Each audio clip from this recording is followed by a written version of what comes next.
घडामोडी।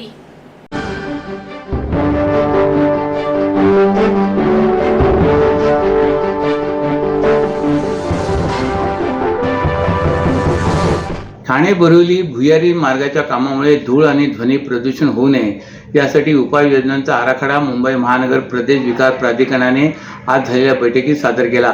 मात्र प्रत्यक्षात आराखड्याची अंमलबजावणी होत नसल्याने हा आराखडा म्हणजे धूळफेक असल्याचा सूर रहिवाशांनी यावेळी लावला।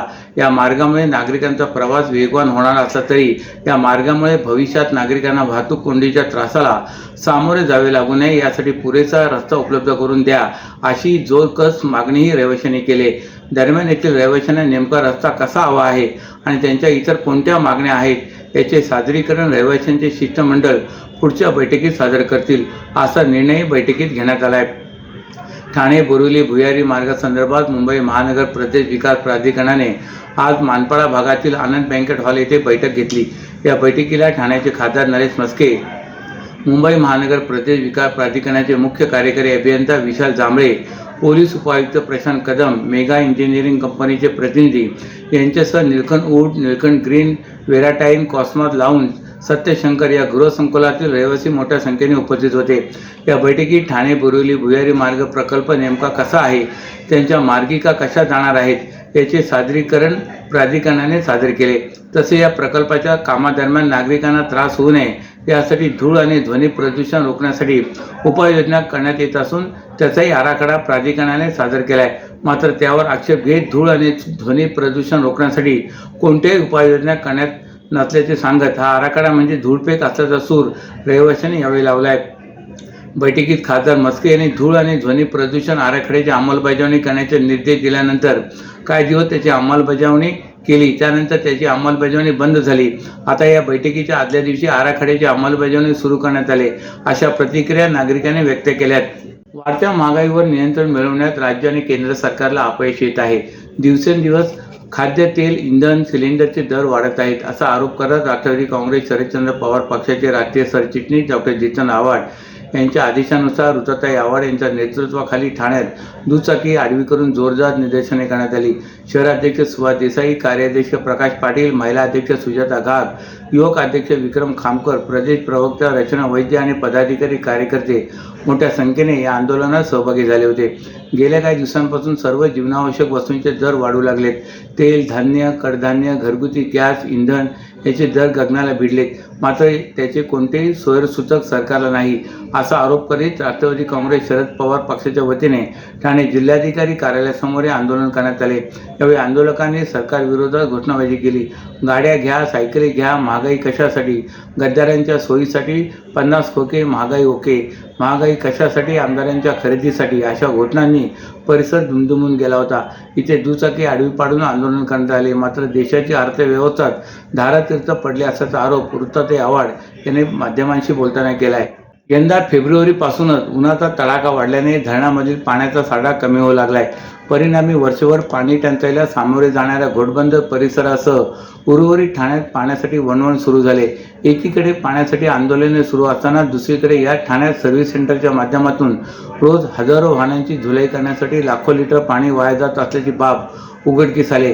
या सेंटरना ठाणे महापालिकेने नोटिसा बजावल्या असल्या तरी त्याची अंमलबजावणी किती होईल यावरही प्रश्नचिन्ह निर्माण झाले। ठाणे जिल्ह्यात उष्णतेचा पारा वाढत असून ठाणे शहराचे तापमान 40 अंशापर्यंत पोहोचले। धरणामध्ये 2 महिने पुरेल इतका पाणीसाठा आहे, पण सध्याच्या कडक उन्हाळ्यात या पाण्याचेही झपाट्याने बाष्पीभवन होत असल्याने पातळीत उपसापेक्षाही जास्त घट होते। एकीकडे धरणाचा साठा कमी होत असताना विहिरी आणि कूपनलिकांमुळे भूजल पातळी खालावत चालले। त्यामुळे 2 दिवसापूर्वी ठाणे महापालिकेने पत्र काढत ठाणेकरांना काटकसरीने पाणी वापरण्याचे आवाहन केले। वॉशिंग मशीन आणि वाहने धुताना पाणी बेताने वापरा किंबहुना वाहने धुण्याऐवजी पुसण्याचा सल्ला पालिकेने दिला होता। ठाण्यात वाहनांच्या धुलाईची सुविधा असलेले सुमारे 40 ते 50 सर्व्हिस सेंटर आहेत। या प्रत्येक सर्व्हिस सेंटरमध्ये दिवसाला किमान 10 ते 12 गाड्या धुलाईसह सर्व्हिसिंगसाठी येतात। सर्व्हिसिंग सेंटरमध्ये पाईपने आणि प्रेशरने वाहने धुतली जातात। पाईपने वाहन धुण्यासाठी साधारण 10 ते 20 लिटर तर प्रेशरने वाहन धुण्यासाठी 4 लिटर किमान पाणी लागते अशी माहिती सर्व्हिस सेंटर मालकांनी दिली। 4 चाकी गाडी धुण्यासाठी साधारण 10 ते 20 लिटर पाणी लागते। सर्व्हिस सेंटरमध्ये प्रेशर पाईपने धुण्यासाठी किमान 4 लिटर पाणी लागते। ठाण्यात अशा 40 ते 50 अधिकृत सर्व्हिस सेंटरमध्ये रोज किमान 10 चारचाकी वाहने धुण्यासाठी लाखो लिटर पाणी खर्च होते. सर्व्हिस सेंटरला पाणी महापालिका पाणी पुरवठा करत नाही, त्यामुळे बोरवेल खोदून किंवा विहिरीच्या पाण्याने बहुतेक सर्व्हिस सेंटरवाले पाण्याची गरज भागवतात. ठाणे महापालिकेने गेल्या वर्षी खबरदारी म्हणून सर्व्हिस सेंटरमध्ये वाहने धुण्यास मनाई केली होती. त्याला गॅरेज मालकाने, सर्व्हिस सेंटर मालकाने चांगला प्रतिसाद दिला. ज्यांनी नियम मोडले त्यांच्यावर दंडात्मक कारवाई करण्यात आली. यावेळी 2 महिने सेंटर बंद ठेवण्यात आदेश देण्यात आले आहेत. हा नियम मोडणाऱ्यांवर दंडात्मक कारवाई करण्यात येणार आहे. त्यासाठी पालिकेच्या पथकाचे सर्व्हिस सेंटरवर लक्ष राहणार असल्याची माहिती महापालिकेच्या पाणीपुरवठा विभागाने दिली. असे असताना ठाण्यातील सर्व सर्व्हिस सेंटरला महापालिकेने नोटिसा पाठवल्या असून ठाण्यातील आल्मेडा चौक तसेच चंदनवाडी सर्व्हिस रोड येथील सर्व्हिस सेंटरमध्ये नोटिसा पाठवूनही या सर्व्हिस सेंटर मालकांनी या नोटिसांना केऱ्याची टोपली दाखवल्याचे पाहायला मिळते. त्या ठिकाणी राजरोसपणे गाड्या धुण्याचे काम लपून छपून सुरू आहे.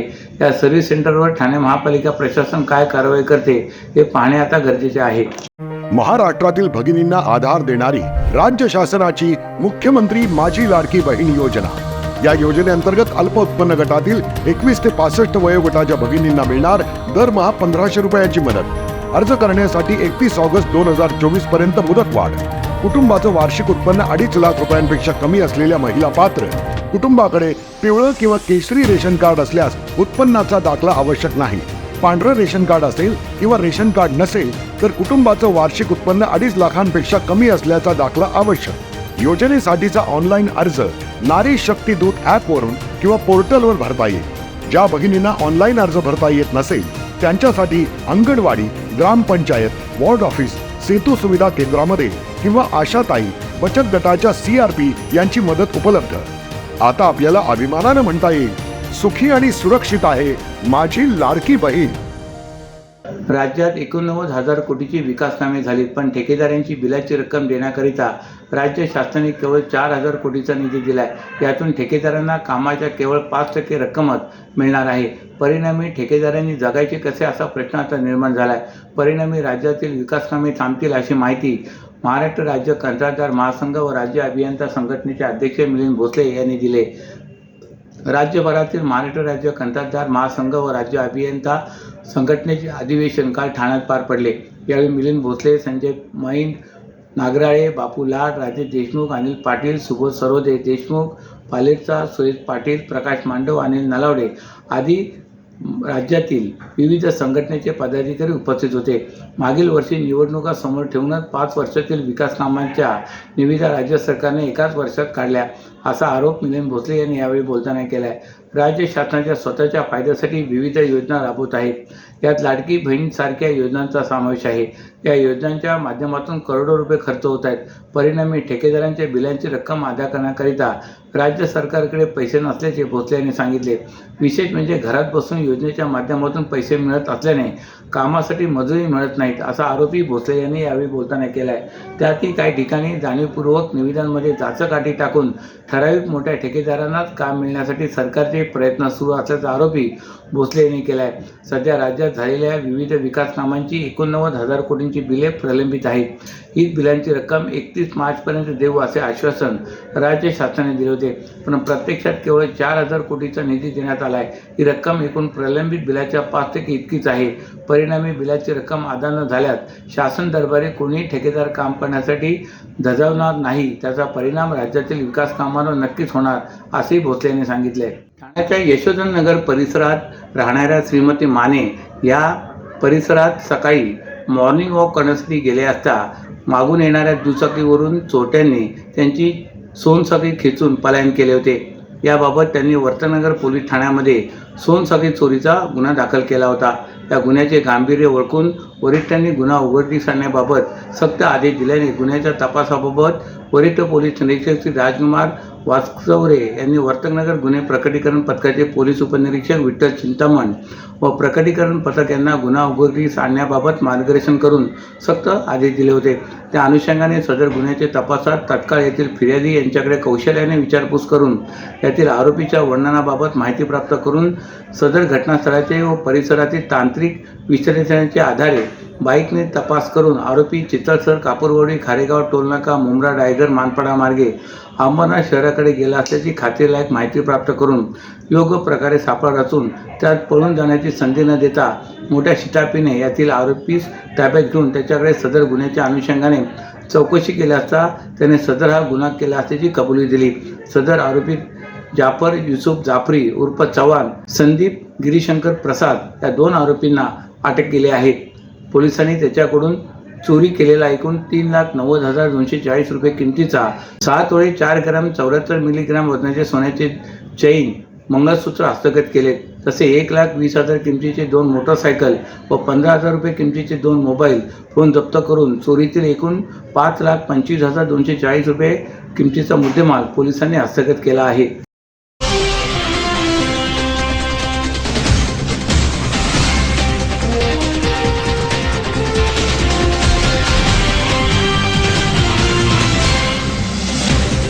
तर या होत्या आजच्या काही ठळक घडामोडी. तर पुन्हा भेटू याच वेळी याच ठिकाणी.